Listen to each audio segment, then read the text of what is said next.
Operation Confidence proudly presents America's Invisible Heroes radio talk show.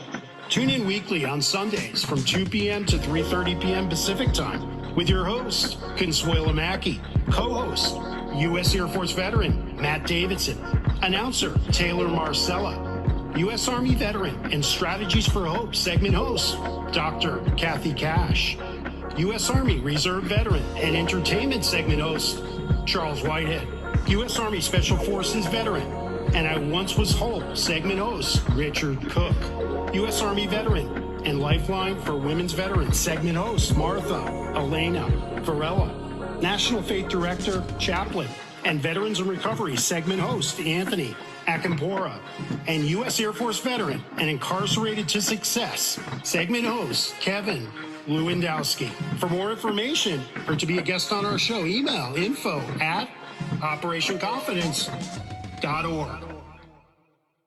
Operation Confidence is a grassroots nonprofit. The organization's mission is to provide stable housing for veterans who have experienced homelessness, as well as providing a wide range of supportive services. To help accomplish our goal, a successful landowner has donated land for the project, a world-renowned architect has offered to design the houses, and construction classes from the local community colleges will take part in building the houses. Your support and donations are needed. To get involved, please visit our website at www.operationconfidence.org or email info@operationconfidence.com.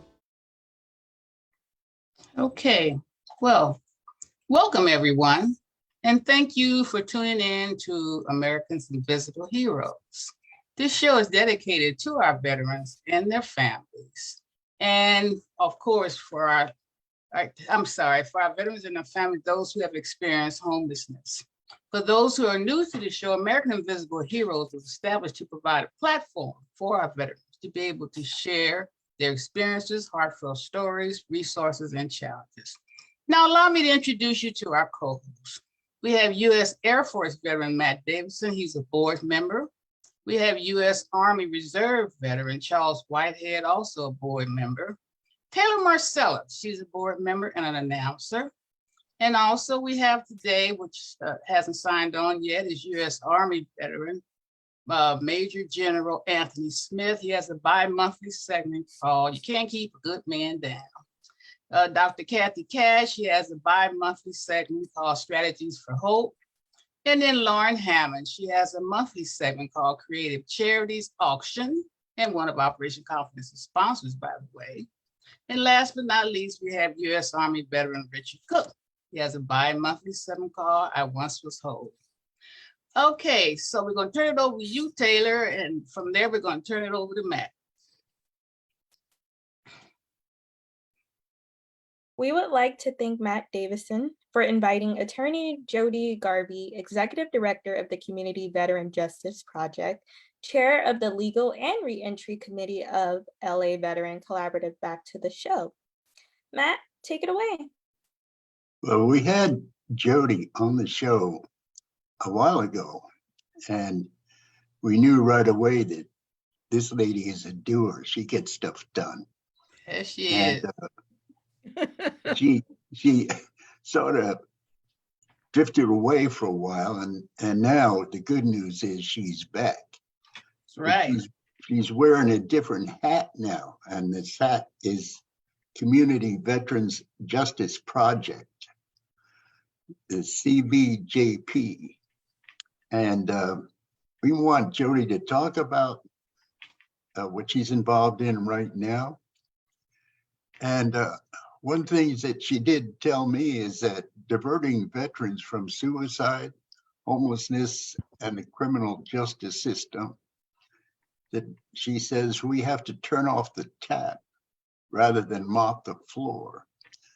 But I'd like to know more about what she means by that. And I'm going to turn it over to Jodi right now so she can give some background on a new organization and talk about her needs. Take it away, Jodi. Thank you so much, Matt. So my name is Jodi Galvin. I'm a very experienced attorney. I've been an attorney for over 30 years. And it's not necessarily a new organization. The Community Veteran Justice Project, or CVJP, has been around since October 2017. And in California, we have a couple criminal statutes for those that have served in the military. So active military, reservists, National Guard, and all veterans, regardless of their discharge status, can use these statutes. And some people are under the mistaken impression that you have to go to a veteran treatment court to get alternative sentencing. Wrong.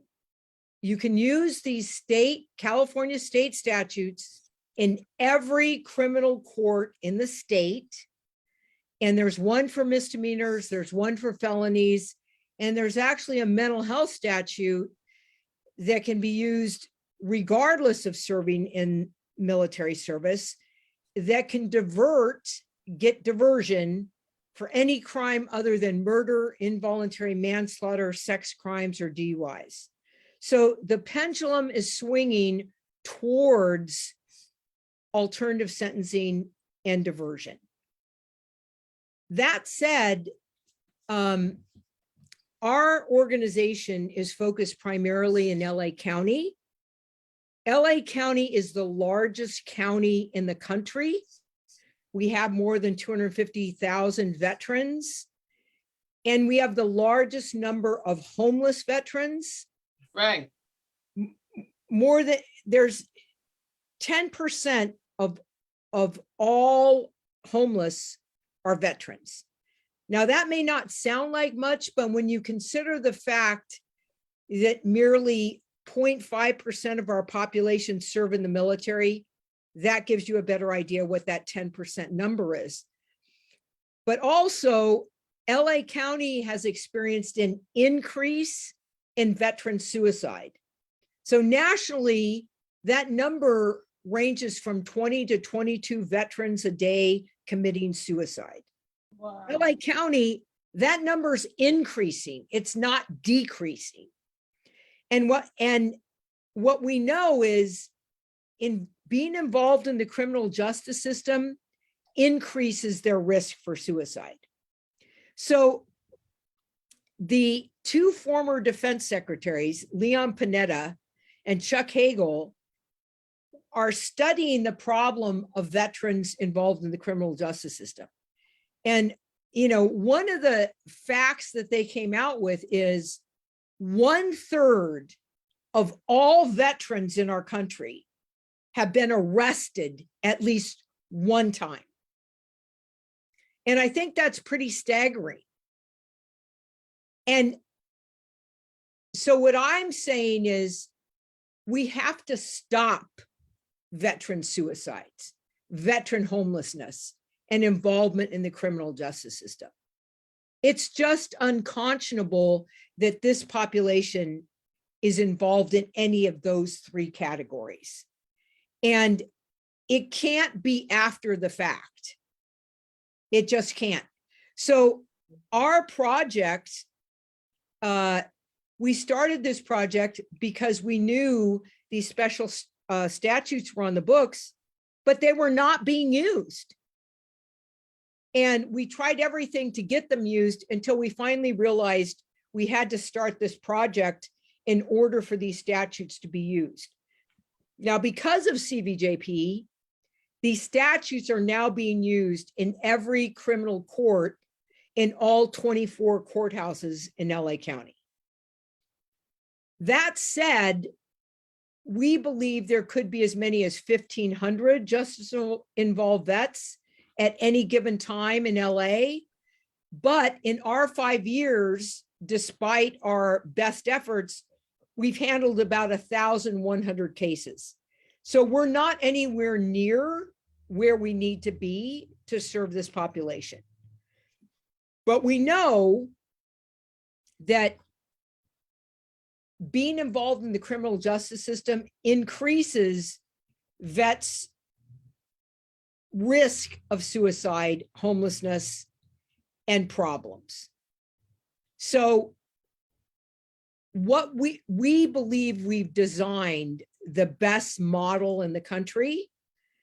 I guarantee you it's better than any veteran treatment court. And the reason it's better is because we intervene sooner with a broader population, with misdemeanors and felonies, with one-on-one support and comprehensive services.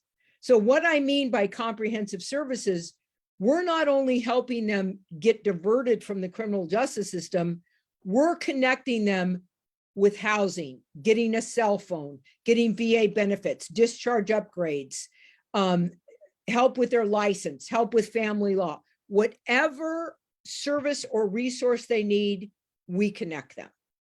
Veteran treatment courts don't do that. They don't connect them with comprehensive services. So and we have amazing success stories. And our success stories, you know, Josh Mesa is a vet who got 2 DUIs. He got kicked out of UCLA. He was evicted and he had an attempted suicide. Now, if you get an eviction on your record, you're not going to be able to rent. And once you get an eviction on your record, you cannot get it off. We were able to get both of Josh's DUIs completely dismissed. We were able to get him in a live-in treatment program, get him wraparound services. Josh is thriving and he graduated with his master's degree and he's working on his PhD. Oh my goodness. Now, this is not the exception to the rule. This is the rule. Right. Right. Robert Kelly is a 100% disabled vet diver. You know, one leg shorter than the other. He's had so many surgeries. He's in his 60s. We got his DUI dismissed. We kept an eviction off his record. But one night, you know, at 1 or 2 in the morning, he had the crap beat out of him by law enforcement. Teeth knocked out, ribs broken, black eye, the whole bit. And he was charged with felony charges for assault on law enforcement. He went to 10 attorneys, none of them would take his case. We found an attorney, a special attorney, that was willing to take his criminal case pro bono and exonerate him of the criminal felony charges. And then once that was done, file a federal suit for violation of his civil rights and get him a settlement. That's amazing. So Mark Williams, handsome Black gentleman, grew up in Compton, went to the best schools, went to medical school, became an emergency room doctor, became a lieutenant commander, married, 4 kids, 2 tours of combat, 2 had untreated PTSD, ended up with an other than honorable discharge, had his medical license suspended. By the time this doctor, lieutenant commander, by the time he came to CVJP, had been living off of food stamps for 4 years. Wow. A doctor. And it's disgrace. It's unconscionable. Casio and I, you know, we got him an honorable discharge and we got his medical license restored. That's so amazing. Renard, in 2019, he got 3 DUIs. Now, this may sound like a lot, but we have a lot of data from the San Diego Veteran Treatment Court. This was very common because the traditional way the criminal justice system handles DUIs does not work for vets. So they were routinely getting multiple DUIs until they began giving them treatment for their underlying conditions, which is what happens when they use the statutes. So he got 3 DUIs. He pled on 2 of them. They went to warrant and he had an open DUI case. Now, the VA quit paying his VA benefits. The VA was telling him he owed the VA $70,000. He was beaten down. So by the time he came to us in 2019, he had 3 warrants out. The VA was telling him he owed them $70,000. We helped him put together a document documenting everything he'd done with his life. And we worked with the public defender's office. We got all 3 warrants recalled. We kept him out of custody. We got the open case onto military diversion, and we got that case dismissed. Within 2 weeks, we got the VA benefits straightened out, and he got all the back pay for the last 4 years. I mean, that's just absolutely amazing, Jodi. I mean, I could keep going. These are our success stories. This is what we do every day. Wow. So what we like to say is more than an intervention, a solution. Yeah. Right. Our people are thriving. They're not just surviving, they're thriving. And they come back, some of them volunteer for CVJP. Robert Kelly is working for CVJP. And he, anytime we have a community event, we need someone to man a table. Robert Kelly's the first one to say, I'll do it. I'll do it. Good stuff. That is so wonderful. Well, we got to talk, Jodi, because I want to share with you more what Operation Confidence is doing and see how there's a way for us to collaborate in some way. Well, Matt's on our board. She's our vice president. So there's a lot that we need to discuss. Well, I would like to put a call out for some great CVJP board members, because we have an outstanding project, but boy, do we need help getting funding and getting the word out about our project. That's And what one way to do that is by having engaged, committed board members. Hey, So Right. we need to put that out. I'm going to play your video right now, so we so people can know where to reach you. Is that video has information, right? It does. I mean, I can also give the website, which is www.cvjp.org.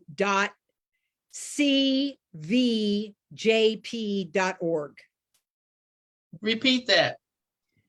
www.c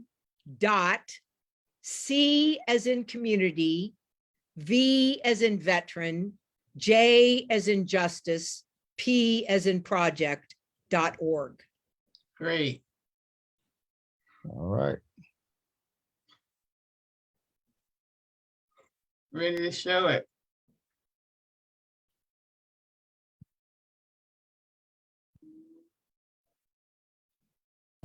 I was 22. 19. I joined the United States Marine Corps. I was very proud to be a Navy diver. I joined the Air Force looking for a clear sense of purpose and to live a productive life. I'm an emergency medicine doctor. In the Iranian hostage crisis, My first deployment was to Iraq. The challenges came once I became a civilian. Some soldiers struggle with mental, emotional, and spiritual needs. Some even have difficulty recognizing that they have those needs. We all clam up because no one can understand. I didn't have time to take care of myself. I had 5 other people to worry about. I had problems with homelessness, aggression, and eventually a DUI. In my experience, there are a lot of veterans out there who think because of the nature of the discharge or the length of time that they serve that they don't qualify for any benefits and that they have to do this alone. I found through CVJP that this is absolutely not true. Part of our job at the Community Veteran Justice Project is to find those soldiers and connect them up with the treatments and services that they need. I'm Jodi Galvin. I'm a lawyer. I chair the Legal and Reentry Group for the LA Veteran Collaborative, and I'm the executive director of the Community Veteran Justice Project. The Community Veteran Justice Project provides peer mentoring. That's a vet that understands other vets on a visceral level, what that vet is going through, and helps them get what they need. We as a society have reached a place that we have created statutes that recognize the effects of military service. In the military, everything's done in a team environment. When veterans come home, they're alone. I was alone. I felt so alone. I was alone. Didn't know anything about the Veterans Court. When I hit rock bottom, I knew I needed help. At CVJP, we become their team. I was no longer alone. I found a team. I wasn't alone. I'm not alone anymore. They don't have to do this alone. CVJP becomes their team. It becomes their unit. And as a team, we work together to ensure the best possible outcome for the veterans involved. The Community Veterans Justice Project has helped me with the military statutes, and in result, my DUI would be dismissed. We do not do this work alone. There's a constellation of services. We help the veteran access all of them. Getting help, it's not a weakness. It's the basis for strength.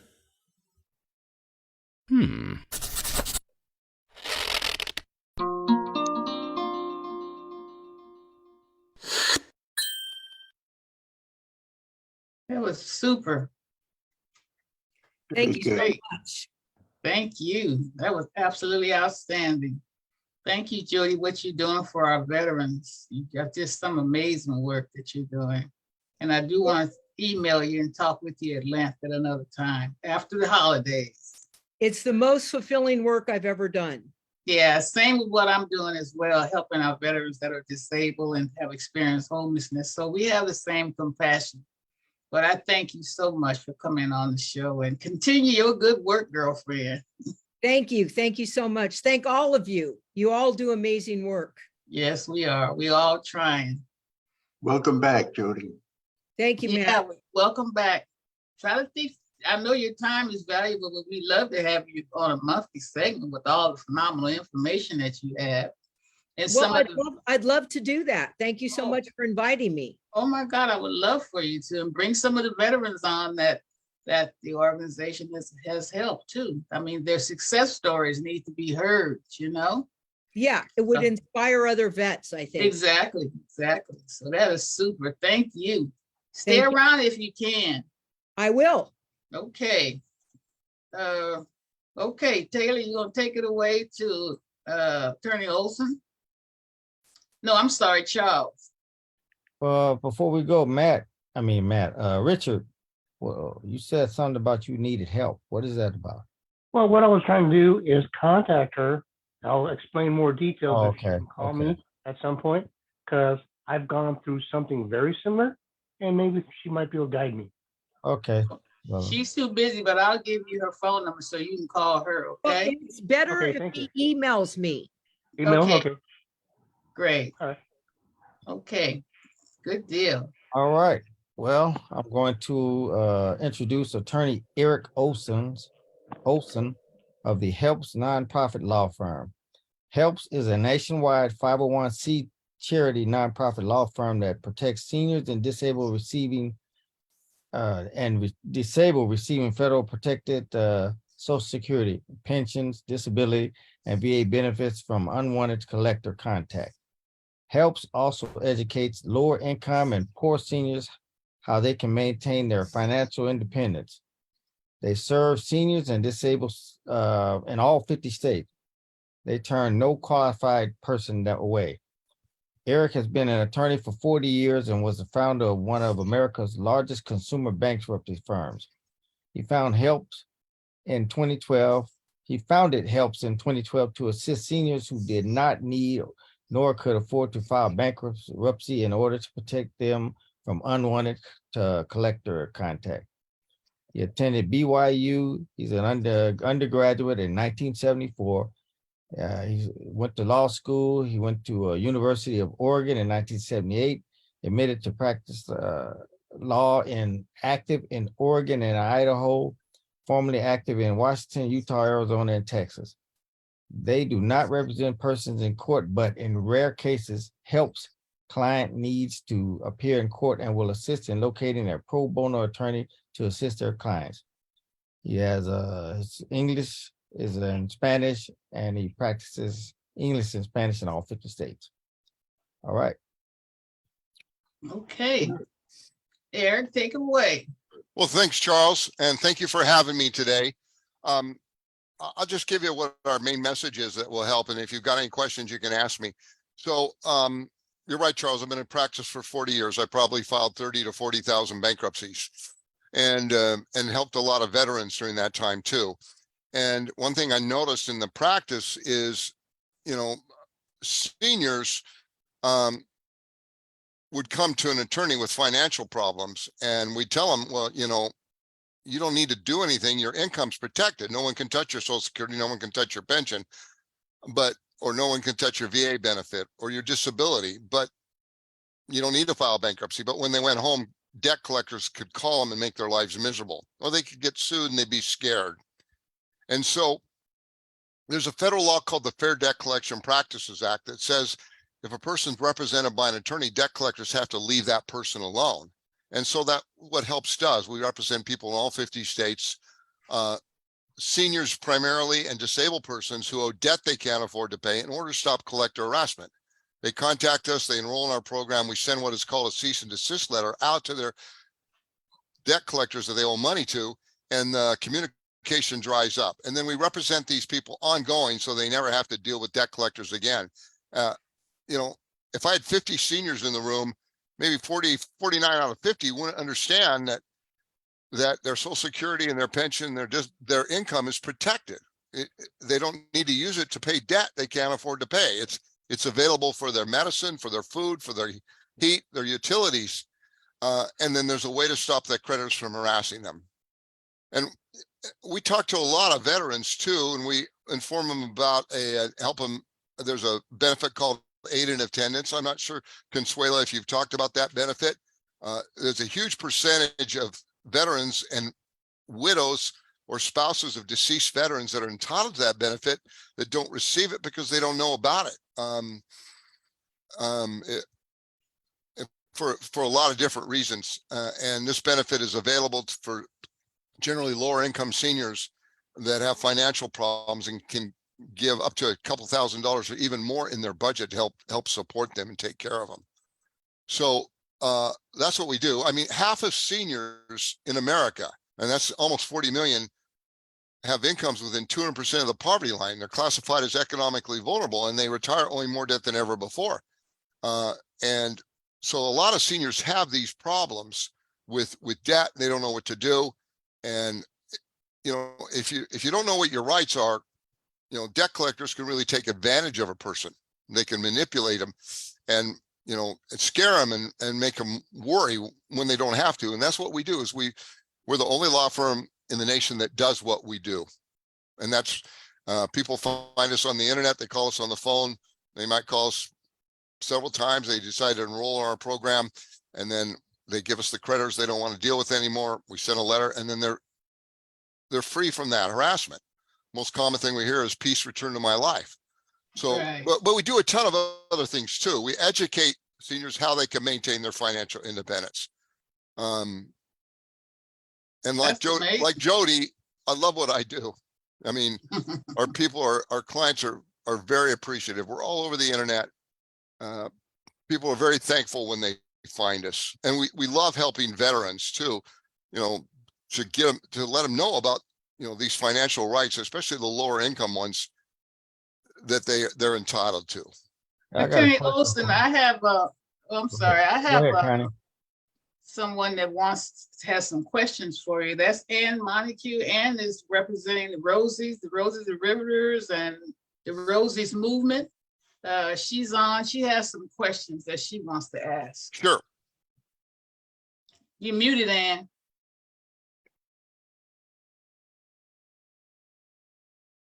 Sorry about that. Eric, I'm very interested in the fact that I am representing women who are in their 90s.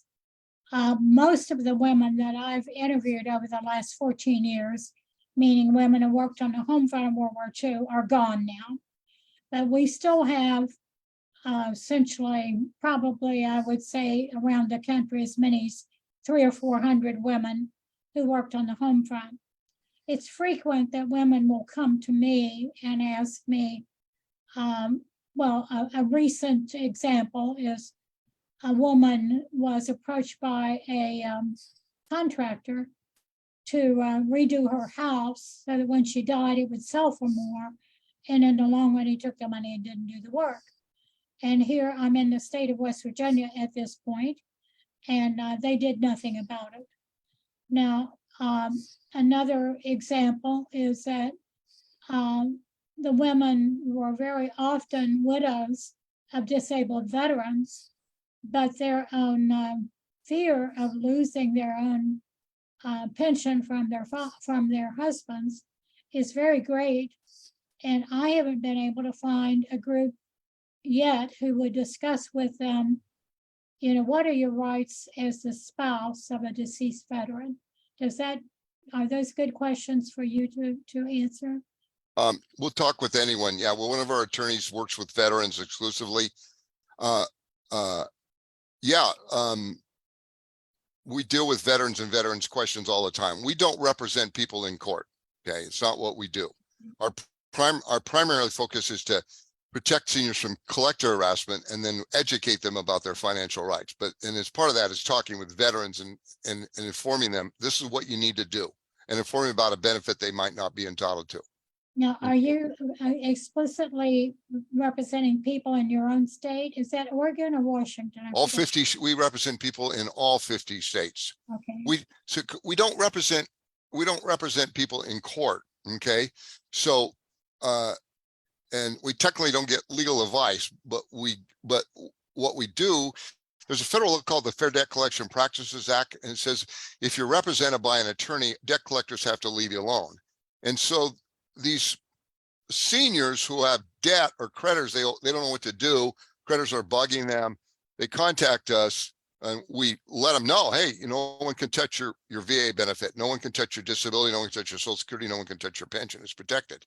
And then we write a letter to the people they owe money to, and we inform them, hey, this person's money is protected. Don't bother them anymore. And a debt collector legally cannot contact someone once they're represented by an attorney and they receive this cease and desist letter. And so that's what we do, is we represent them so they don't have to deal with the collectors anymore. And then they call us with the questions like, I may have a car payment I can't afford, or I have this house payment, I don't know what to do, or they're worried about being scammed, and then we always ask them questions, were you married to a veteran? Is he or she deceased? When did they serve? Well, you very well may be entitled to this benefit called aid and attendance, and there's 3 parts of it. So yeah, we help seniors and veterans both, and disabled persons who have debt they can't afford to pay, in order to stop collector harassment, also help them maintain their financial independence. We're blessed in this country to have a lot of benefits available to people. Okay. But a lot of the problem is, people aren't aware of these benefits, or they don't have any family to help them. The magic thing about HELPS is we represent people ongoing. So if any of our client ever worried or scared or have a question, and that's the majority of this, they're scared, they don't know what to do, they can always call us on the phone no matter how many times, and we'll talk to them. Now, if I recommend you to a person who would come to me, they would want to know how much is it going to cost. Do you charge like an annual fee or monthly? Well, yeah. fee? Well, I'll explain that. Okay, so we're a 501c charity. We don't turn anyone away. Okay. About 1 out of 4 of our clients get our help for free. We do have a guideline for our fees. I'll give an example, like $20 for 12 months, then $10 a month. And after 36 months, $5 a month are waived. But the most a person would pay for our help would be $40 for 12 months, then $20 a month for 3 years. And then after that, $5 a month are waived. So the reason no one complains about the fee. If they can't afford it, under a certain amount, they get it for free. And we make it work for people. We're not in it for the money. Okay. We have to be able to support a staff, the phones, the mail, computers to get the word out. In a lot of ways, we're like legal aid, but we're not supported by, we don't get grants. We're self-supported by the modest fees that our clients pay. Okay. That sounds amazing. One other final question I have is, you bet. we find that is the women, particularly, we mostly deal with women because they're what are commonly called rosy derivatives. They very often will find that as they start to deteriorate physically, they get less and less attention. For example, for myself, I'm disabled and I live in an apartment complex, and the management simply would not put in a handicap rail. When I went to the state to get them to put in a handicap rail for me, then that made the management angry. And, That's terrible. and do you deal with those kinds of things? In other words, there's so many issues, and I know you can't spread yourself too thin, but do you deal with that kind of thing where essentially people are just not following the law? Yeah, well, yeah, we do. We don't represent people in court, so we don't sue anyone in an individual forum for that kind of thing. We can give people directions on something like that. And you know, you raise an interesting question, which is a difficult one, is the rights of a tenant versus the rights of a landlord, and the practical implications of that. I've videos and emails that talk about that specific problem and what to do. But it is difficult because, to be blunt, landlords have a lot more power than tenants generally. And I have to tell people, if you're a senior and you're lower income and poor, you're at a disadvantage, and there's a limited amount of help available for that senior to get help. And so I say, you have to be careful about the battles you pick. Okay. And sometimes a little bit of honey goes a little bit, is better than a little bit of vinegar, so to speak. You have to, but yeah, we'll talk with anyone about those kind of issues and give some suggestions. But that's against the law with the Americans with Disabilities Act. You can't just no. It happens. Yeah, you're right. There are places where you have to lay the law down, and you're right. The American Disabilities Act provides that you have to do that kind of thing, and you've got to have a habitable place. Yeah, I mean, goodness, what happens if you fall during? But then it's sometimes you need direction on who's going to help you if you're going to try to file a lawsuit or go that way. You've got to pick your battles to make sure that it's one that's worth fighting. That's so unfair. Jodi has a good question here, and I kind of have an idea, but you want to ask it, or shall I just ask it for you, Jodi? So Eric, I understand that you don't represent them in court, but it sounds like you're mailing out letters telling bill collectors that you represent these clients, which would cause the bill collector not to be able to harass the client. So you're representing that you represent the client, but you say you don't give out any legal advice. I'll explain. We represent people that receive protected income like Social Security, pension, disability, VA benefit. Okay, that's protected by federal law.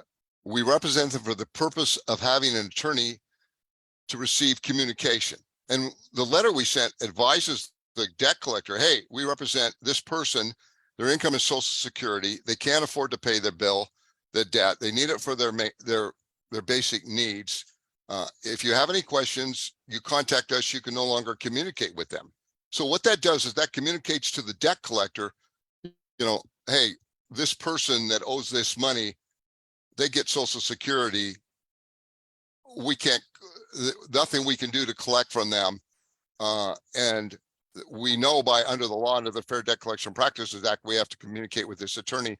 Therefore, we've got to leave this person alone. So the person ain't going to receive the letters anymore. They're not going to get the phone calls. Now, if our client gets sued, which some of them do, we simply send a letter to the attorney saying, hey, you've sued this person. Here's proof their income is protected. We advise our client, they may get a judgment. They cannot do anything to you. You do not have to go to court. One thing we tell our clients, which probably many of you don't realize, is back in 2012, there was a federal law passed that instructs banks that twice the amount of federal benefits deposited into a bank account is automatically protected from garnishment, regardless of what funds are in there or where they came from. So if you got, if you got, 800 from Social Security, 600 from a veteran benefit, that's $1,400. $2,800 in $1,400. Twice that sum you get each month, $2,800 in your bank account, which is deposited, is automatically protected by the bank under federal banking rules. In the event there's a judgment and someone tried to garnish your bank, the bank just rips up the garnishment and throws it away. Now, I've yet to talk to a bank manager that knows that rule. Now, the department in the bank that does garnishments, they understand it. And I would bet 999 out of 1,000 attorneys don't understand that rule. It's been in effect for 10 years. So, that's important for information for seniors to know, is that not only is my Social Security protected, my veteran benefits, my pension's protected. Pensions are protected under ERISA, Employment Retirement Income Security Act. But when that money goes into the bank account, it's protected too, up to twice the amount of the federal benefit. Doesn't matter the actual money that's in the account at the time of the garnishment. It could be a lottery ticket, something they sold on eBay, a gift from a kid, a friend. As long as it's less than twice the federal benefit, all the bank is required to do, examine where the money came from, twice the amount of the federal benefit, less than that, garnishment, rip it up, throw it away, not enforced. So does that answer your question, Jodi? Well, it does, because it sounds like you do provide some limited representation. You don't provide representation in court. They don't need to go to court. No, I understand that. But what I'm saying is, when you said you don't technically provide legal advice, you are providing some legal advice. Well, if you're an attorney, there's legal advice and there's legal information. Okay. Yeah. Telling a senior that their Social Security is protected by federal law is not legal advice. That's legal information. You agree? Yeah. Well, I'm not going to get into any of that. Yeah. No, I know. What I'm saying is that, yeah, there's a fine line. We explain to people, hey, this, if a person does need legal advice, so we can refer them to someone. But frankly, the people that we help are lower income and poor. Their income is protected. They really don't need an attorney. They're not at risk. But we tell them, hey, no one can do anything to you. What I'm clarifying is that you provide a very valuable service. What you're providing is more extensive than sort of what you portray, because what you're providing that's right, you're right, what you're providing is civil people aren't going to understand the difference between legal information and legal advice. For their purposes, you're giving legal advice, you're advising this population sort of what their rights are as poor and people with disabilities, that this income is protected, not only protected, but they can't be harassed by these bill collectors. And the loophole is your entity across our country will send this one document that is telling the bill collectors they're represented by an attorney. Once the bill collector gets that letter of representation, they must cease and desist. They cannot communicate ever again with the client. They can only communicate with you. And as you know, once they get that letter, they know end of game. That's right. There's nothing to communicate with you about. Okay. Right. And if they are sued, you're further informing everyone that the client is protected against judgment because their income is protected. Not only is it protected, it's protected, and you laid out 3 different sources of protection. And so what I'm saying is you provide much more services than sort of what you were conveying. Does that make sense? Yeah, you're right. I mean, we're there. You know, the one thing I tell a client is my pet peeve if someone calls us and says, I've been really worried, but I didn't want to bother you guys because I know you're busy. And I say, no, you call us whenever you want. You can call us every day if you need to, if you have a question, because you don't need to worry. We'll be able to answer your question. Okay. And that's what we do. We represent people ongoing so they don't have to deal with debt collectors. And as you know, Jodi, collectors will sell the collection to a new debt collector. So our client will get a new demand letter a year from now or 6 months. And then they'll give it to us. We'll send out a new cease and desist letter. Right. Okay. Well, I want you two attorneys to come back almost for a show on your own.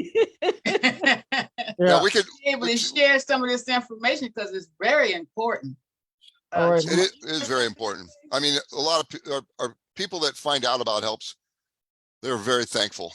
Yeah, they're very. So where are they going to go to get help? Who's going to tell them this stuff? Both of you guys are there's very, a ton of misinformation on the internet. It's just awful. very valuable information. We have more of our guests on us waiting patiently. Okay, well, thank you for having us. Yeah, don't go nowhere if you don't have to. Charles, did you have a question? I was just asked this real quick. It doesn't have to be, you just when you send this letter out, the people that you send it out, they actually sign it, right? Or is that letter that letter being written that the debt collector would know that it's coming from the client, or right? It's coming from me. It's coming from Helps. Okay. Letter is from Helps. Say we represent Charles.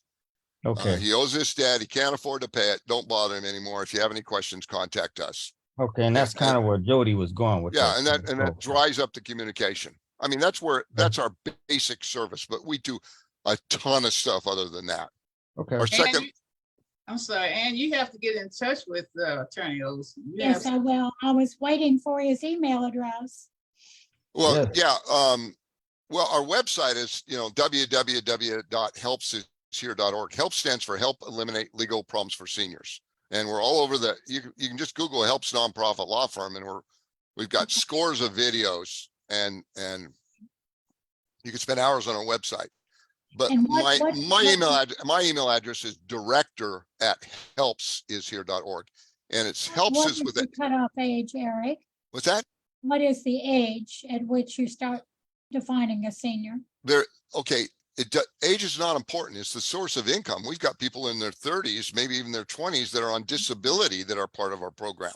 Mm-hmm. So, disability income is protected from debt collectors. And so age is unimportant. Doesn't matter. If it's Social Security, pension, disability, VA benefits, you qualify. Can you repeat your website again?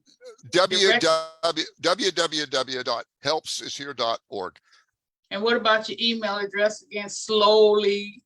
Well, okay. My personal one is director@helpsishere.org. Helps is with help with the S on the end.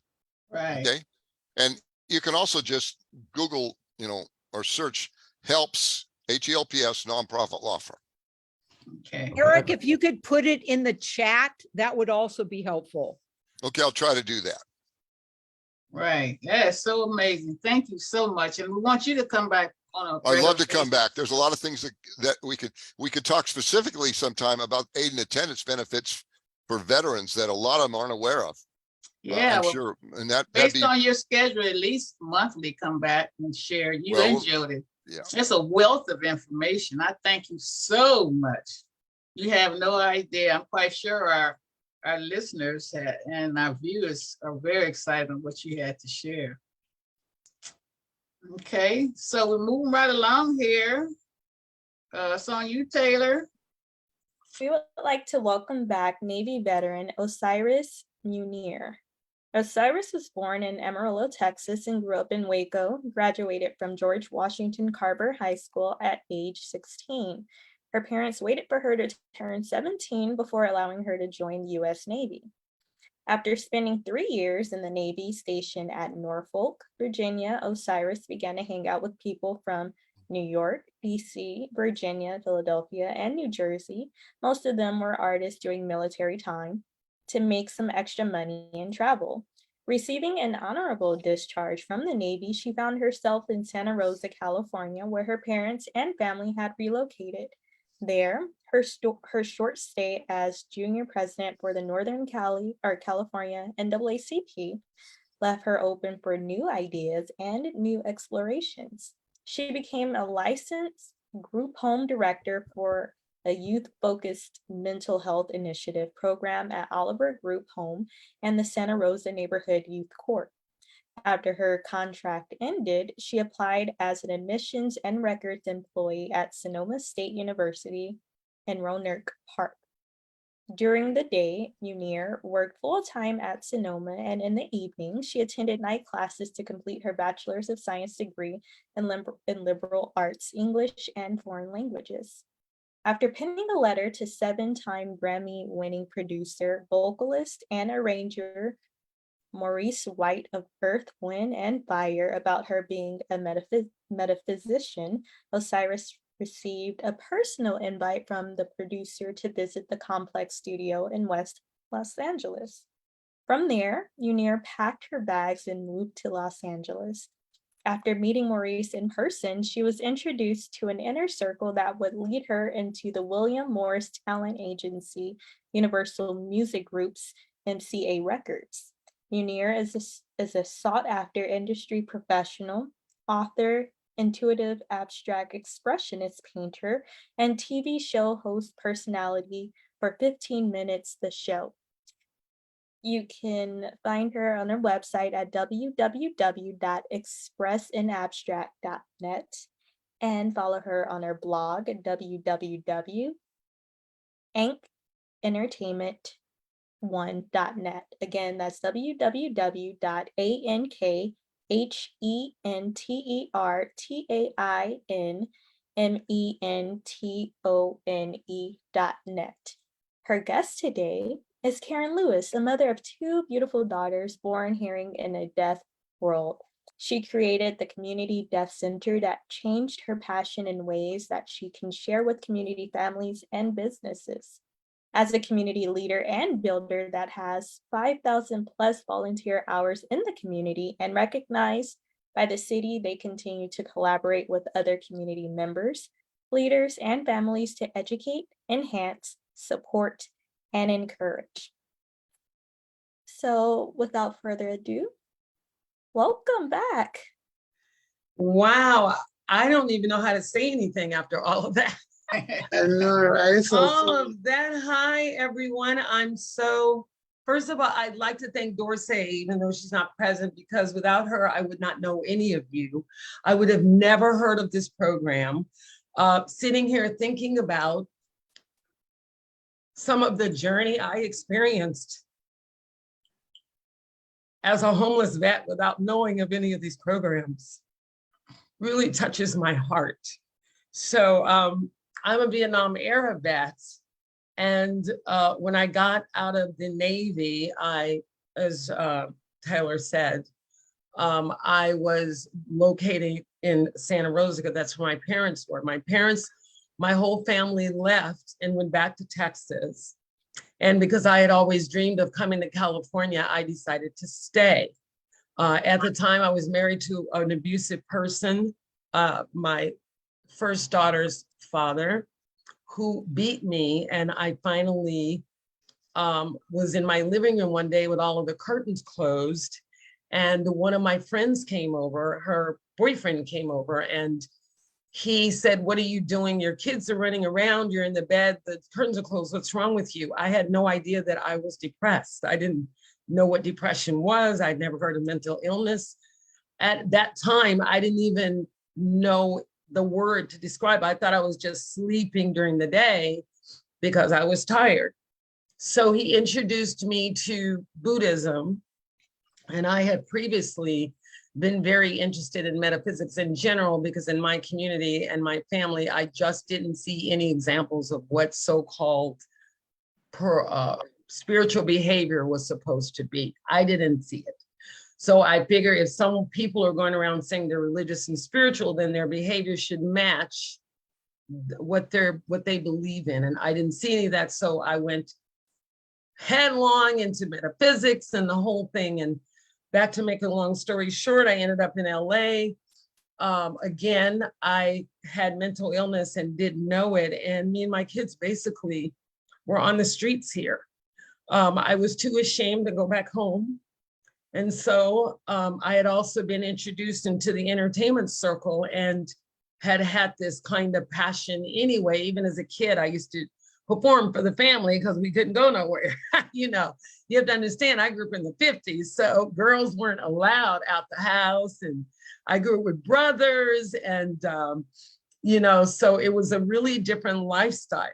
So when I finally realized that there was a problem, my children kept encouraging me to go to therapy with them. And I didn't know what therapy was. I was very embarrassed, also very arrogant about, well, you know, I don't need that. I'm practicing metaphysics, I'm chanting, I know how to meditate and doing all these things. But what those things led me to was the awakening and the enlightened mind that I needed therapy. It was like a basic common sense that a lot of people don't have.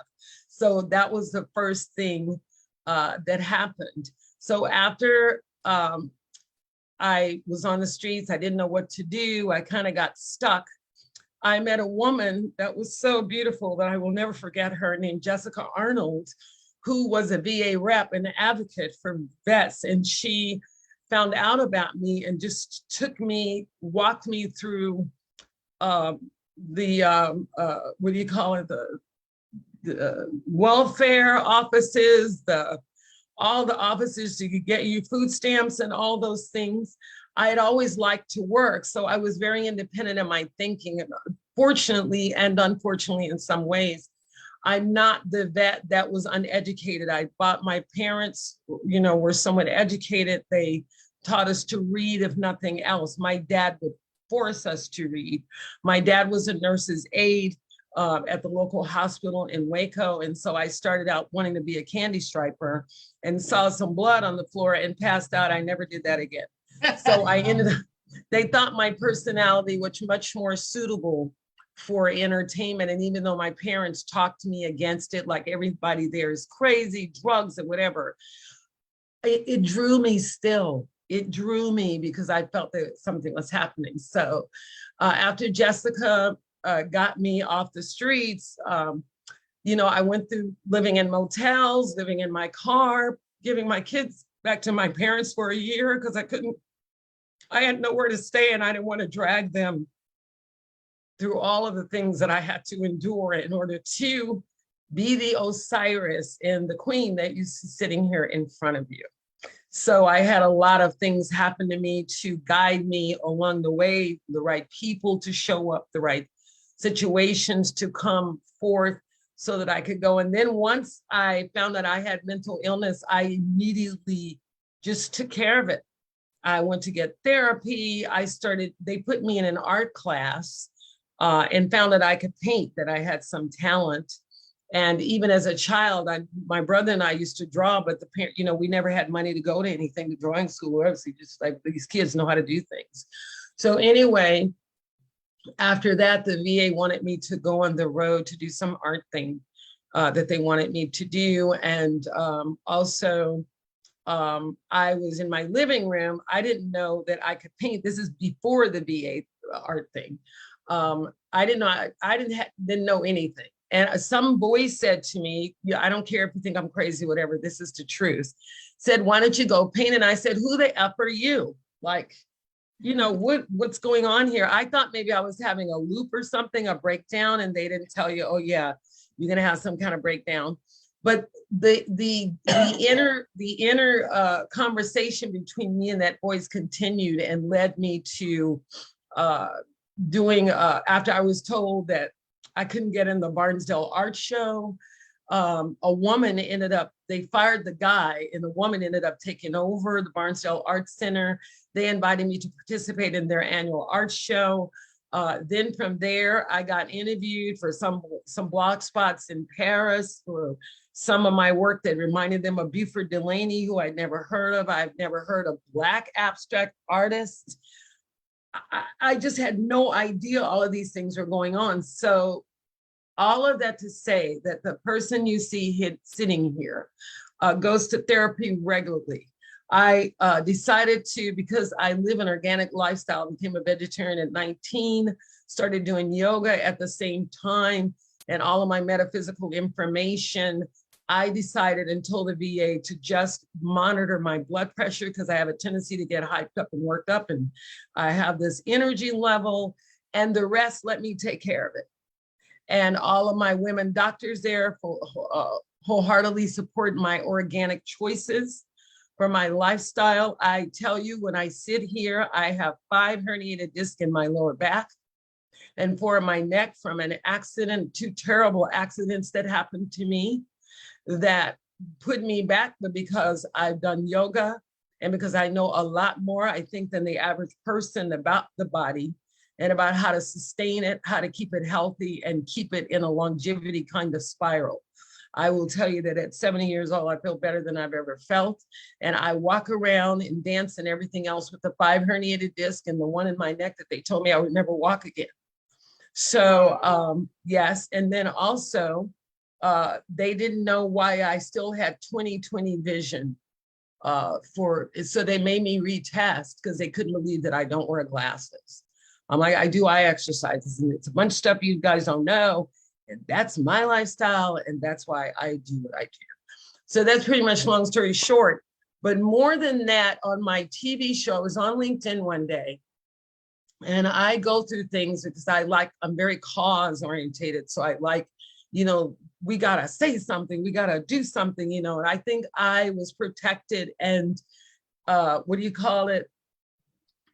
saved, just so I could be in this time period to encourage people where I've come from that you can do it. And you've got to just, it's a bunch of stuff you may have to go through.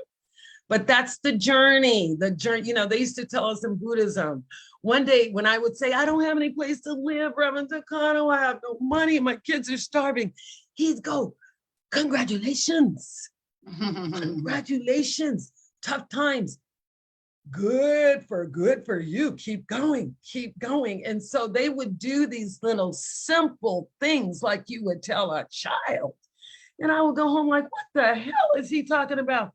I just told him I'd have money. And then I would just follow their direction, go back to my prayer altar and just get my own arrogant mind out of the way and listen to what they said and then practice about it. And then some kind of way, when I needed an answer, my mind, things would just click on or some situation would happen. And then the result, your art in the background? That's from my art. And then the result would be so clean that I could go into the next situation and not feel like I was just so overwhelmed by what happened to me, I couldn't move forward. Well, you're absolutely fabulous, girlfriend. We really applaud what you're doing. Thank want to you. Introduce your guests, because we got some other folks. I wanted to introduce my guest, and I wanted to say that. So when I was on LinkedIn, part of what I do on my show is I look for interesting people to bring on the show. They've got some kind of community presence or things like that. So first of all, I want to introduce this lovely woman I met on LinkedIn and heard about what she did and just fell in love. I immediately found her, started communicating with her. I said, if you'll come on my show, I will learn sign language. I just want you on. I want people to know about you. But what touched me most about her story was when she told me that the children that she teaches sign language to are deaf, and that the police kill a lot of them because they can't hear. And because the police talk from behind and call people while they're from behind, you have to go up to them side to side in order to let them know you're present. And so I wanted to just show her, I've been practicing, and introduce her by saying, hey, what's up, girl? So. In sign language? Yep. Okay, do that again. Okay, I love it. Okay. All right. So this is Karen. Karen Lewis from Jacksonville, Florida, and owner, founder, and all amazing woman for the Silent Deaf Center in Jacksonville. Take it away. Thank you. You're welcome. Hi, Miss Well, Lewis. how you doing, everyone? Nice to Hi. meet everybody. All right. Fine, sweetheart. Happy to have you on board. Thank you. I'm just listening to all this VA stuff. I wish I would have known half of the stuff when my brother was alive, because I really didn't know what to do. Or Was he a veteran? yes, he was Oh. he retired from the military, and it was like I didn't even know what to do for a doctor, lawyer. And right now he has $70,000 in holding because I don't even know what to do, how to get it out for my niece, for his daughter, because she really needs, because she has some kids. And so I wish We I have to would hook you and Jodi up together. Our attorney, Jodi Galvin, she can give you some information. Galvin, I'm sorry. yes, I may need to do that. But what I want to let you guys know that deaf are everywhere. So what we do is we try to bridge the gap between the deaf world and the hearing world. You never know where you're going to meet a deaf person. So it's good to learn at least the alphabet and numbers as a hearing person. I mean, it's like, just like she was saying about the policemen. I'm trying to get in where the policemen know how to arrest a deaf person, because they always arrest them for either evading the police, running from the police, or, not listening or something. And they need to know what to do, but the police, they have like a kind of what you call it, a secretive training where outsiders cannot go in. So I'm going to have to try to find a way to get them out of that building to somewhere where I could teach them the proper way to arrest, or may not even have to arrest a deaf person. Mm-hmm. We also have our deaf center, which helps all the deaf in the community and around the country. If you need housing, we help with cars. If you want to purchase a car, if you have deaf moms that have kids and they need daycares. So all this stuff goes on at the center. Where's your center located again? In Jacksonville, Florida, on Main Street. Mm-hmm. 1 North Main Street, Jacksonville, Florida, 32206. And what is your contact information, your website and phone number? We're working on our website. So it's not visible up, it's not up yet, but we do have a phone number that you can always call us, 904-866-5968. You can call us anytime. We have interpreter services available. If you have deaf clients that come, or any deaf people that come, deaf employees that are at your place of business or place of work, we come out and interpret for the deaf, because you can't have a meeting. If you have a deaf employee, you can't have a meeting and leave your deaf employee out. You can't do that. She needs, or he or she needs to be in that meeting. So you need to make sure that you call an interpreter for your deaf employee. I've noticed that some companies do not call an interpreter. They totally leave the deaf person out of meetings, and that's wrong. Even veterans are hearing impaired, and utilize them, they leave them out of meetings, So our center helps anyone who's hearing impaired. If you bring in your audiology test, we'll know what you need from us, because that audiology test tells us a lot. Tells you how much hearing loss you have, how less of a hearing loss you have. Then that lets us know the direction to help that deaf person. Because if you are less hearing, you may not need a whole lot of help. You probably just need employment. If you are profound deaf, you're going to need housing on the bottom floor if it's apartment. Because when you're profound deaf, you have to beat on the wall, you have to stamp on the floor to get your family member's attention. So now we have to find a ground floor apartment, you know, to kind of help them out. So it's a lot of things that goes on in our deaf center. We also have a traveling sign language camp that teaches sign language to everybody, or all the youth in the community. So we help them, number one, have a fun language. Number two, I never know if that deaf child has deaf family members. And I've ran into a lot of children that have deaf grandma, deaf auntie, deaf mom, and they trying to learn sign language for the family member. Have you ever thought about doing that as a Zoom class? Yeah, we do have Zoom class. We do have Zoom classes. They are $12. All you gotta do is pay your $12. You sign up and just hop on your Zoom.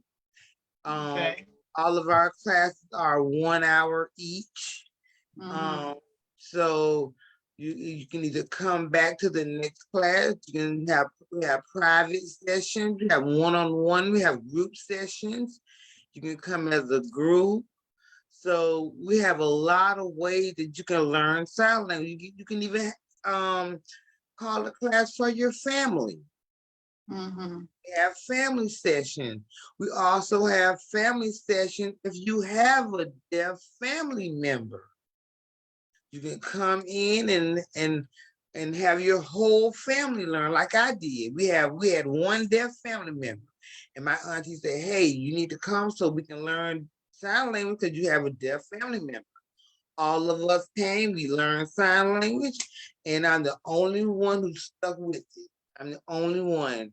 So when I teach others, you know, sign language, I mean, you never know who you may meet, wherever you go, you know, so you may want to say, hi, how you doing? Can I help you? You know, so you want to finger spell. You can finger spell that. How? You know, can I? That's great. Sounds exciting.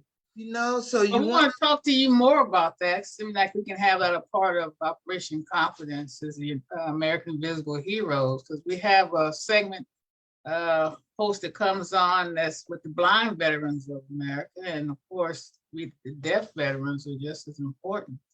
So let's talk about that at length. Karen, can you put that information in our chat? How they can reach you? And repeat that again as well. You say your website isn't up, but repeat your phone number, because not only are we live, but we also on a lot of the podcasts. So everybody can't just. And you put it in the chat, then it'll be available for people to see later. Yeah, for here, us, it's not for our folks out there in Viewland. So give us your phone number again.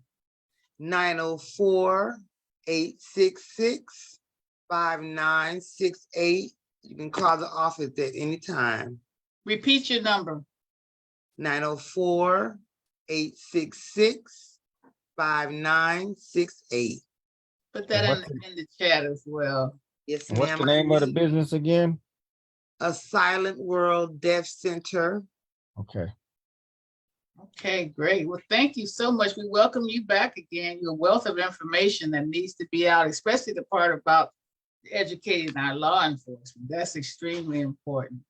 So we want you to come back and share more information and bring some of your success stories back, some of your students that have learned from your organization as well. Okay. Oh, yeah, yeah, that'll be great. Thank you so much. I You're see welcome. Dr. Cash dropped in for a second. Are you on location? No, I'm not. The timing was just not good. Okay. So just to avoid messing up, I just came on. Well, I wanted to share the event for this Wednesday at whatever point I'm able to. Okay, well, Lauren's been waiting patiently. She has a lot going on also. So Lauren, you're going to talk a little bit about your amazing creative options, and then bring on Richard and the art that he submitted to your company, and we'll go from there.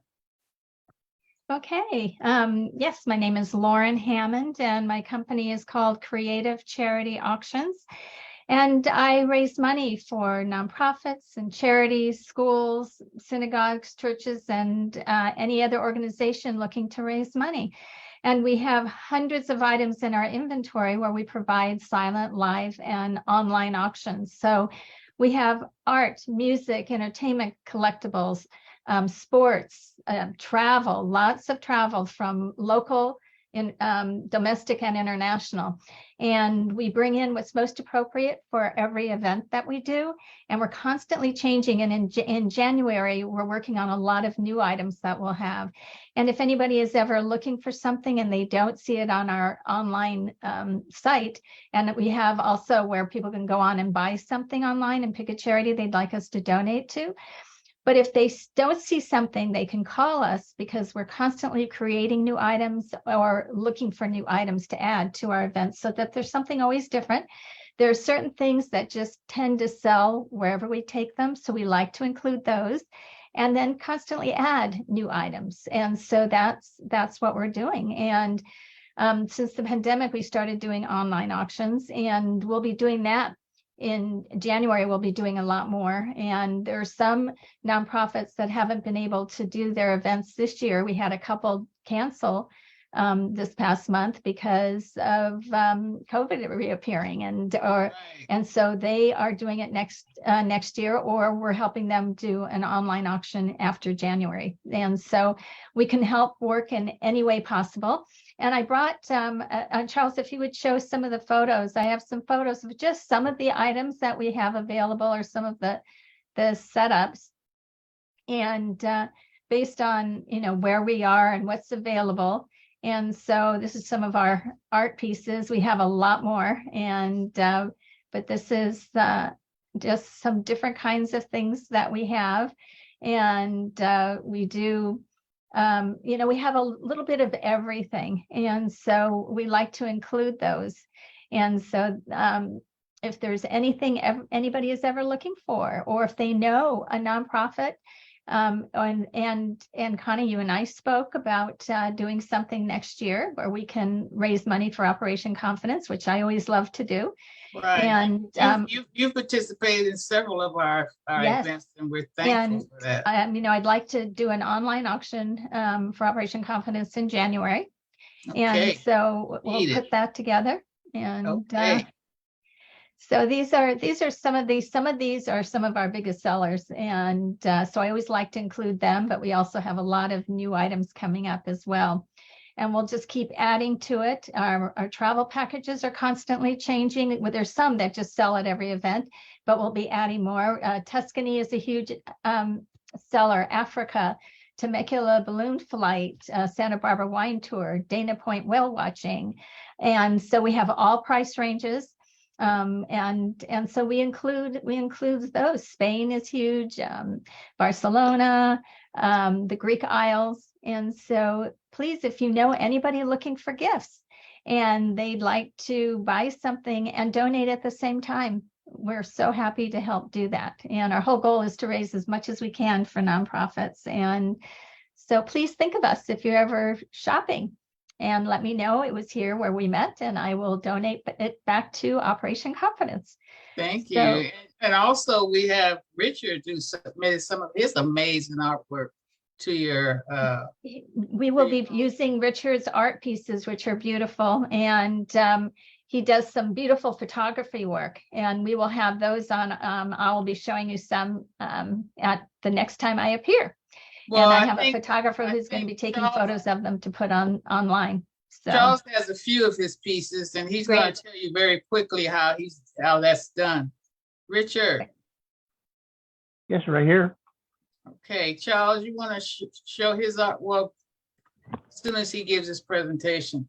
How is your work done? And we're happy to have put you and Lauren together so that your work can be shown. Let them know that you're visually impaired and Yes. arm that. Go from there.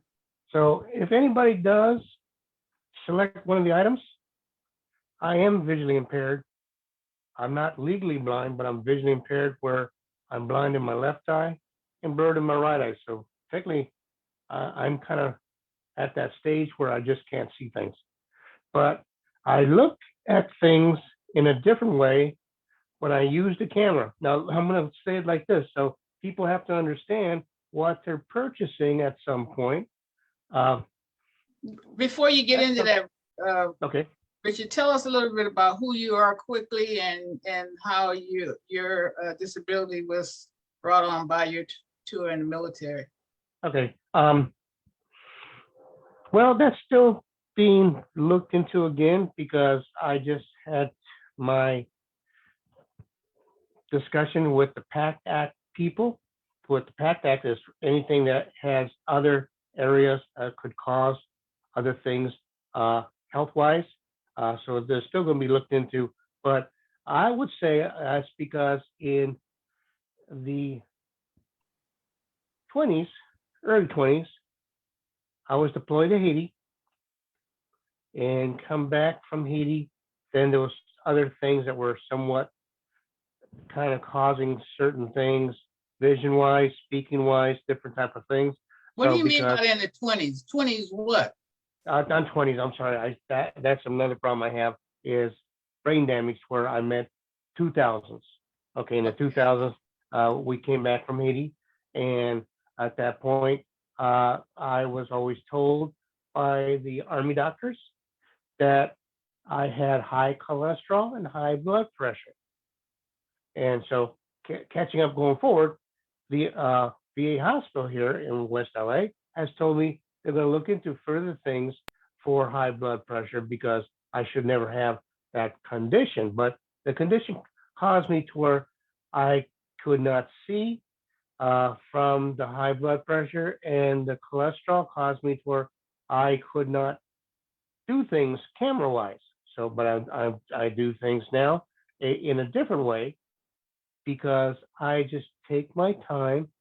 It's like a therapeutic process because the 3 strokes took my vision, took my speaking ability, but I'm still doing things the best I can, no matter what the situation is. So for example, as you can see some of the photographic art, I do things where they're nice, very impressionable, so people can understand that's a type of photograph from a visually impaired person. So, you know, like these plumerias. The plumerias was actually in a kind of a purple color, but I turned them into blue. So, you know, I'm being artistic in how I used the camera. Same thing with this. Actually, it was out there at the VA hospital, and I just took it because I thought the location looked good, but I also made it colorful in purple. Where are your art pieces that you had in frame? Now this is beautiful, but where are the pieces you had framed that I've seen? I got those framed, and here, just Saturday, we had our Disabled American Veterans Christmas party, and so those were given away to people who selected which ones they wanted. So But those you have them posted on Facebook. Yeah. So the thing is, I still have the photos. I can make another reproduction. Of course, then I'll have to number it 1/2. That way they know it's the first one, but the second level of the art, like that. So that way it's still within the various areas, so they know they're getting the second piece. But That's that's what I'm gonna do that in the very near future. So some of the things Lauren's gonna receive again, it's just gonna take a little bit of time, not too much longer, but a little bit of time with those other ones to get taken. And I'm also gonna deliver them on frame because there's something I'm working out where then they can be framed based on what they have decided from the auction services. Well, I like to see the frame pieces that you had on Facebook. They're very impressionable. Yeah, And thank you very much. I would like for you to show when you come back is some of your pieces up close that you had from your website, because you had some amazing art, pieces like Lucy and Dizzy. What was that? Their what? Plane? What was The that? canceled checks. Yeah, all of those pieces, so you They're can big see. sellers. The Lucy, everyone loves Lucy and Ricky. Yes. Yeah, and you had some other dynamic ones too that had actually what was that with Marilyn Monroe and what is Joe she? DiMaggio. Yeah, and she yeah. had her, what was that? Was It that? was the Army. It was when she was doing her DoD tours, and it's a copy of that we frame, and it says Norma Jean DiMaggio on it. So we frame it with a copy with DiMaggio, with the two of them. Yeah, see, and know. The Rat Pack does really well, and there's so many pieces that do well. Batman does incredibly well, and really, and so we like to maybe find different frames or different photos with the different with their signatures. Anything signed is authenticated, third-party authenticated. So show us your website your next visit, because that was so impressionable what you showed before. This one was good too, but I just wanted them to see some and your travel packages as well. Some of the trips that individuals could go on as well. Well, right now till the end of December, which is coming up very quickly, but if anyone buys a trip that is normally priced at $3,995, they're getting a $500 discount, and those are all, mostly Europe. They're the Barcelona and the Greek Isles, and those right now, there's quite a few of them that if someone goes to buy a trip, they will get a $500 discount. So that till December 31st. So if you know anybody looking for travel, and then the charity will get that percentage. That's great. Well, thank you. I know you're a busy girl. I have to get back to your office, but thank you so much for coming on. Welcome. Look for you a couple more weeks. Yes. Yes. Okay. Well, happy holidays, everyone. And I look forward to seeing you all. Happy and Richard, I'll talk holidays. to you this week. All right, yeah, thank you very much. The Thank number you. in the chat. All righty. Yes, give your information, Lauren. You didn't give your phone number. Yes. My office number is 818-840-1200. Repeat. And my 818-840-1200. My website is creativecharityauctions.com. creativecharityauctions.com. And there we have our online site store. And so if anybody sees anything on the store, they just have to call us, and we will get what they need or what they'd like. Or if it's not there, I can see if I can find it. I have a lot of vendors who help me find things when I need them. So I'm there to help as much as I can. Yeah, hosting some of those fundraisers too, like you're going to do for Operation Confidence. That's important. Yes. You like that, huh, Karen? Yes, I need some fundraiser because I don't know how to do it. Well, I can help you. We don't charge for our services, and we're just there to help raise as much as we can. So I'd be happy to talk with you, in the next week. Yeah, I am. I'm calling you. Okay, perfect. Let me give you can also reach me on my cell if I'm not in the office. I always have my cell with me, which is 818-425-2244. And when I'm not in the office, I will many times have the office number, forward it to my cell. So repeat your phone number again. 818-425-2244. Great. Thank you so much. You're welcome. Thank you. And happy holidays. I will talk to you soon. Dr. Cash, starting to come on down the wire now here, girlfriend. I'm so happy to see that you dropped in. All right, I only need a couple of minutes. I wanted to, if is it possible, I wanted to share the flyer for the event that's coming Wednesday. Oh, sure. Make you a co-host. So good afternoon, everybody. I'm Dr. Kathy Cash. I'm a U.S. Army veteran. I'm on periodically.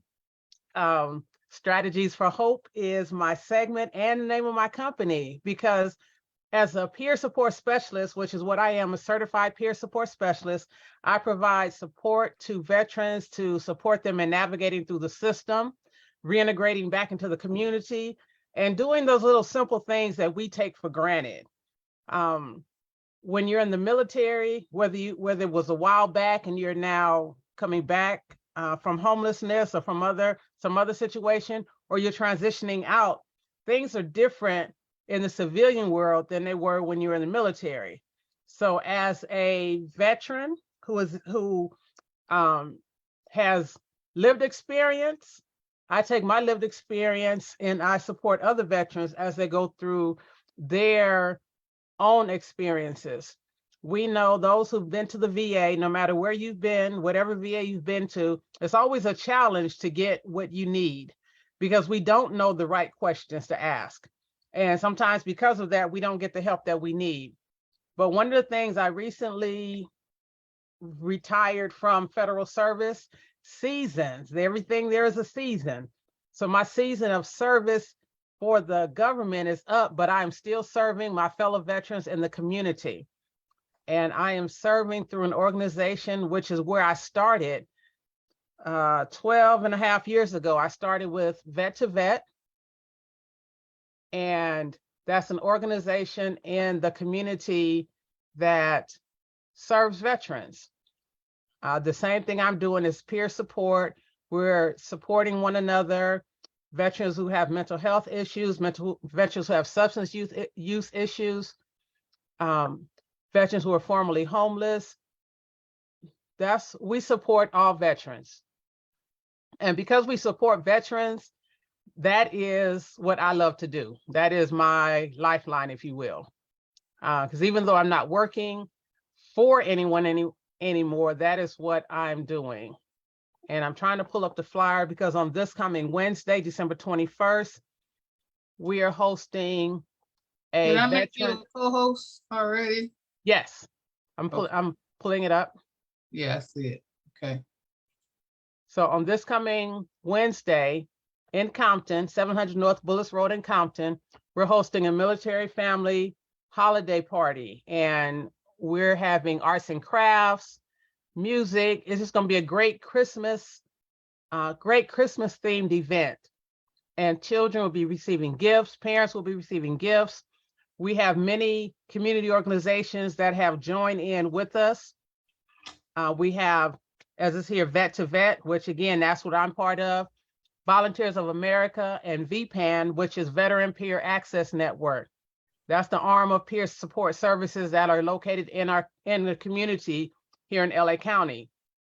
And we will actually be holding this event at their offices in Compton. They are part of Supervisory District number 2, and the LA County supervisor for that district is Holly Mitchell. So we will be doing this at their organization, at their building.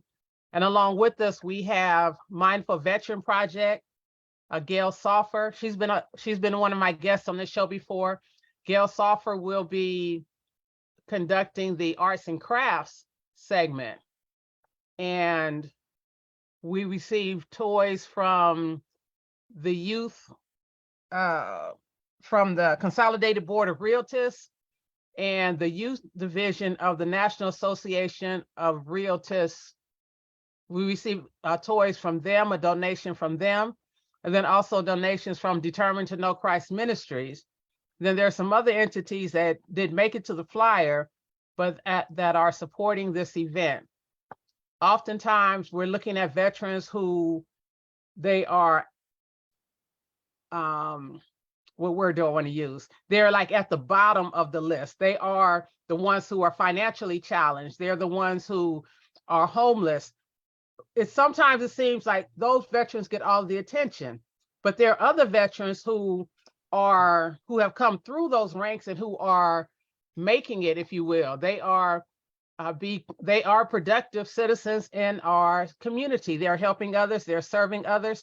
And so we are supporting all veterans during this holiday season. So that was the flyer. And I put in the chat, oops, that's not what I wanted to do. Putting in the chat the link for anyone, if you know a veteran in the LA area that might want to attend, go to that link and register, because we want to make sure that the veterans who register and show up, that we do have enough toys, enough food, enough everything for their families. And then if veterans show up that they haven't registered, we want to make sure that no veteran is turned away. This is the first of many events that will be held through Vet to Vet.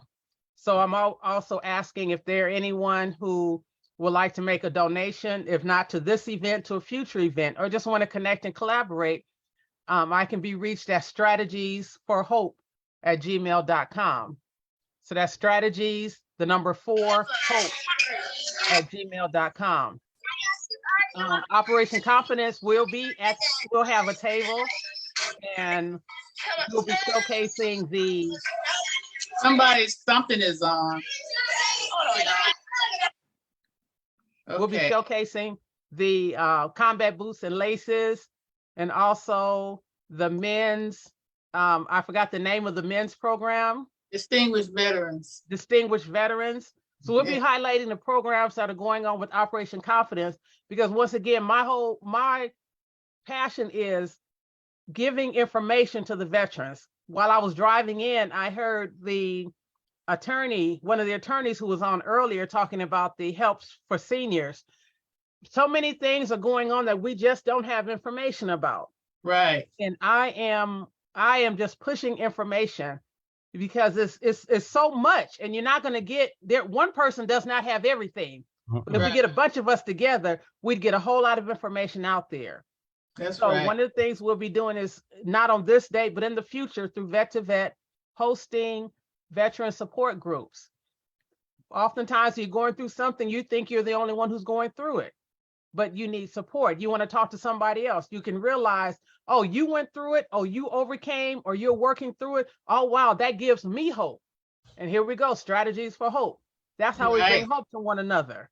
Because you can sit there and wallow and sit there and be depressed, or you can talk to somebody and find out, you mean you went through that too? You mean they told you that too? What did you do? Oh, this is what I did, and I'm still working on it. Let me connect you with somebody who can do X, Y, and Z for you. That's how we make it in this community. And so that's how we're one veteran supporting another veteran. I love it. Dr. Cash, who's the director of Vet to Vet? If he's Roy Brown, he is still the director. Roy, yeah. Is he still there? Oh, great. Tell Roy I said, hey. Well, he'll be there Wednesday. Hopefully you can make it, but he'll be there Wednesday. I definitely will. And tell him to come on the show as well if I don't get a chance to see him. Okay, yes. He's on my list for next year. Yeah. Because we see that there's so many, and again, that's why I love this platform. We're able to bring in so many pieces of information that the quote unquote ordinary veteran might not be aware of. Exactly. So we're just sharing information, and that's what I do. That's what I love doing, and that's what I'm known for. That. So I'm that resource guru. So just bringing people together. Resource gurus. Cyrus has a question for you. Yes. Hi. Hi. Thank you. Nice meeting you, fellow vet. I'm so happy today. Yes, anyway, my question is that I noticed that in a lot of the veterans programs, there are absolutely no programs for people like me. Like a lot of the vets either came from jobs or something like that. But after I got let go of from a few of my jobs because I couldn't figure out what was happening, I found a way into being an artist. And so they said they would help with supplies and all that, but I don't have any way of doing any of that. Most of my art and stuff I have to get from scraps, or people donate things to me, and they just don't have any silent programs for creative vets. They're all like, 9-to-5 government kind of positions and stuff.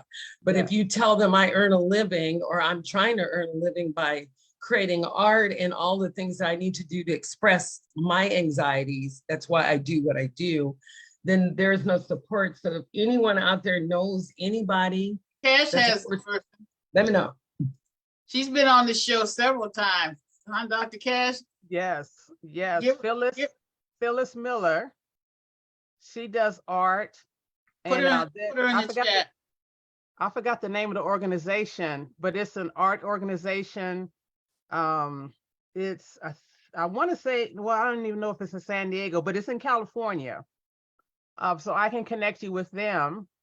And She's in LA too, isn't she? Santa Monica, I believe. Who is that? Phyllis Miller comes to West LA VA. Wait, say that again. What? Phyllis Miller? She comes to the West Los Angeles VA. Yes. Because I've been with her art projects. And there's an organization, Vets for Art or Vets in Creative Art. I forgot the exact title. Were they on? Because I joined a couple on Facebook, but nothing happened. And then I got accepted into I go to the Sepulveda Women's Clinic because that's close to me and I don't have to drive or anything that somebody can take or whatever. But they put me in a program, and then after COVID, everything fell apart. Yeah. Isn't Phyllis's artwork in one of the airports? And yes, she just came back from Washington. Tell her real quick about that. She is doing a lot. She has a piece of art at Dulles in DC, the airport in DC. And she just finished or is about to finish an art display in Oceanside. And she was at the the Library of Congress somewhat in Washington. Yes. Yeah, she's an advocate for arts for veterans. Because just like you're saying, you know, they don't understand that art is a form of therapy. Art is a form of therapy. Exactly. Phyllis has hosted Paint and Sips, Paint and Snacks at the VA in West LA. The next one is coming up in January. It's at the golf course at the West LA VA. And you go and she talks you through art. All the supplies are there and you paint what you feel. And it's very therapeutic. I'm an artist in my own right. There you go. There you go. And a beautiful one at that. I've had some wonderful art pieces myself. I enjoy it. Like you say, it's very therapeutic. Yes. I like design, hair, everything. Yeah, I remember Phyllis. Definitely, we can get some things going. Right. Yeah. What'd you say, Charles? I remember Phyllis because she has art at the airport. Right. I told her about my invisible painting that's over there. So he's so funny. And then she does art on shoes and art on clothing. Yeah, on combat boots. You know, I have a pair of shoes that she painted for me, and they are awesome. She has to be able to put those out there too. You know. Yeah. So resources. If I know what's needed, and then we begin to collaborate and find somebody who wants to give and wants to help, because I have so many people who say to me when they hear about my story and they hear about me, oh, what can I do to help veterans? And so when I start talking and start telling them, then they want to do something. So I have several who are helping on this event this coming Wednesday, and others that are in the pipeline for things we want to do next year. So we definitely can do something with art and work on getting supplies and all. I need Vet to Vet and Dr. Cash and everybody else for our project. We got some serious fundraising we need to do. Yeah. For our homeless veterans, we have this amazing opportunity for these houses. So I need your help. Yes, yes. Okay, so and we need him on board as well. So if anyone's in the LA area and wants to come Wednesday, definitely come on out. Show your flyer register and again. Come out. Pardon me? Show the flyer again. Okay. So if you want to come out, again, it's 700 North Bullis Road in Compton. Okay. And you want to register in advance so we make sure that we have the gifts for your children. And then if you want to come out just to sing Christmas carols and do arts and crafts with us, come on out. You're more than welcome, because again, there will be resources there, housing resources, community resources. There will be a veteran service officer there who will work on claims, will make appointments to help you with your claim, because that is most important. That's one of the things that's important. And that's what I do. I connect people to people, not to 800 numbers, because that's the hardest thing, getting an 800 number. Somebody give you a number to a line that nobody answers. Yeah, and then you get frustrated and then you give up. That's right. So, thank you so much for this time, Connie. Thank you so much for dropping in too. We're very proud of you. So it's on you, Charles, winding us down and winding down to it's time for the hot news. He's so funny. That's our comedian over there. It's like the sun with hot sauce on it. It's hot and flavorful. Okay. And this is back to talking about Amazon. And Amazon has a list of job opportunities that they're hiring at the following locations. And I'll just name them off. And then, basically it's a lot of sorting, scanning and loading customers' orders to fulfill for the same day and 2-day shipping delivery time. It's flexible, it's part-time, it's full-time. And some of the places are Santa Clarita, Simi Valley, Chatsworth, Valencia, Burbank, Camarillo.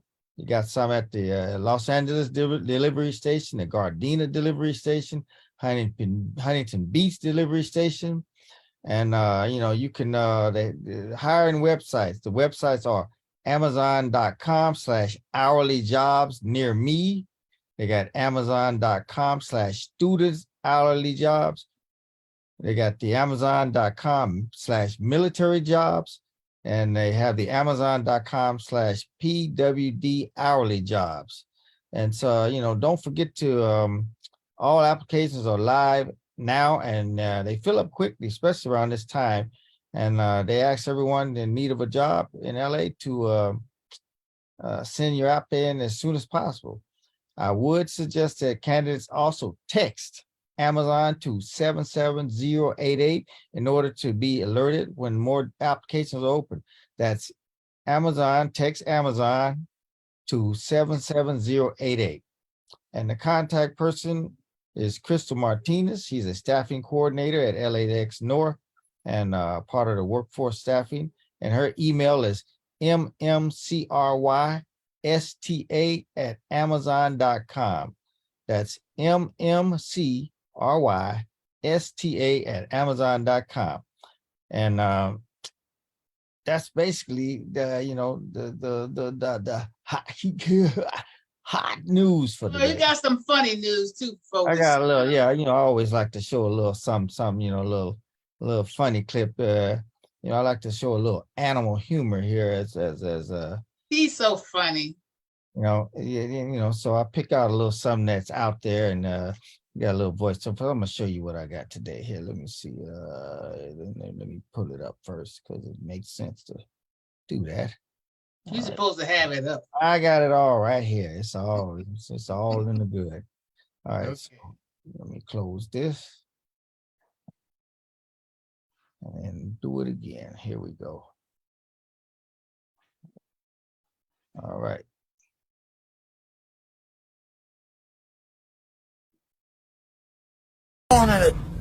Yeah, come back to my place, little catnip, a massage, you know what I'm saying? Hey, what I say? Was it the catnip? Was that too forward? Or the massage? That was Katrina! How long you been standing there? Midnight, when I get home, I want your litter box gone. You son of a bitch. I ain't feeling this.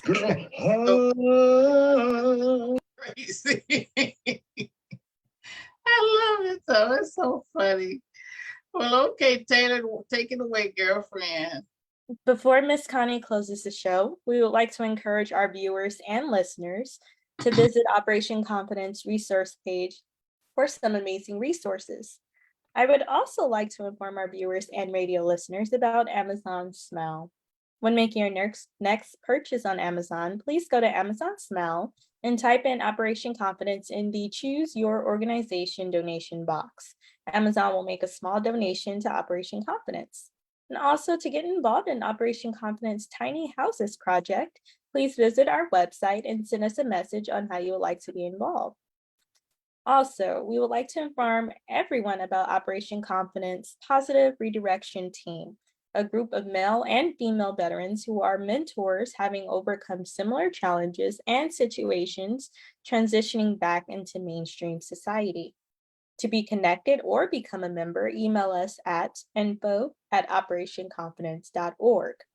We are excited about Operation Confidence Combat Boots and Lace Women Veterans Mentoring and Creative Arts Group, and Operation Confidence Distinguished Male Veterans about Mentors and Dress for Success Modeling Group. Zoom meetings will take place the first Sunday or the first Saturday of the month. And to get involved, please email info@operationconfidence.org. Okay, and as always, we want to remind our viewers and our listeners about our goal, which is to raise awareness about Operation Confidence's mission. That's to provide stable housing with a wide range of supportive services, including employment opportunities for disabled veterans, especially for those who have experienced homelessness. So to get involved, we want you to make sure you send us an email at info@operationconfidence.org and visit our website, www.operationconfidence.org. And also, please don't forget to subscribe to our American Invisible Heroes on YouTube. We have our own channel, and we're happy to say, as of last year of June 2021, we have over 8,000 viewers thus far and going up every day. And also, we're so excited to say that we're streaming on Spotify, Apple Podcasts, Google Podcasts, Amazon Music, iHeart, Pocket Cast, and Stitcher's podcast. So we're excited about that, and we want to make sure everybody tunes in. And I would like to end the show letting you all know that this is the last show that we're having for 2022. And we're all excited about getting ready for 2023. So we'll be back on January the 8th. So I want to say Happy Hanukkah, which starts today. Merry Christmas and Happy New Year to you all. Thank you so much, and say goodbye, everyone. Put this in video. Bye, everybody. Goodbye. Thank you for having us, Consuelo. You are an amazing host. Thank you so much. Thank you. You too. Thank you. Nice seeing everyone. Bye. Bye-bye. Merry Christmas, happy holidays. Thank you. Bye-bye.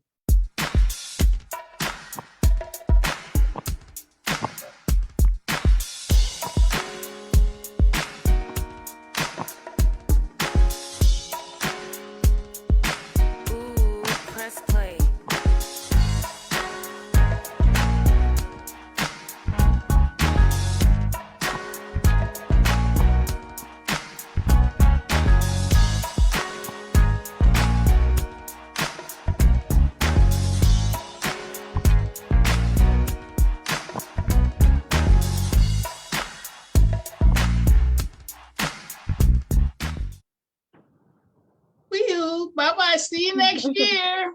All right.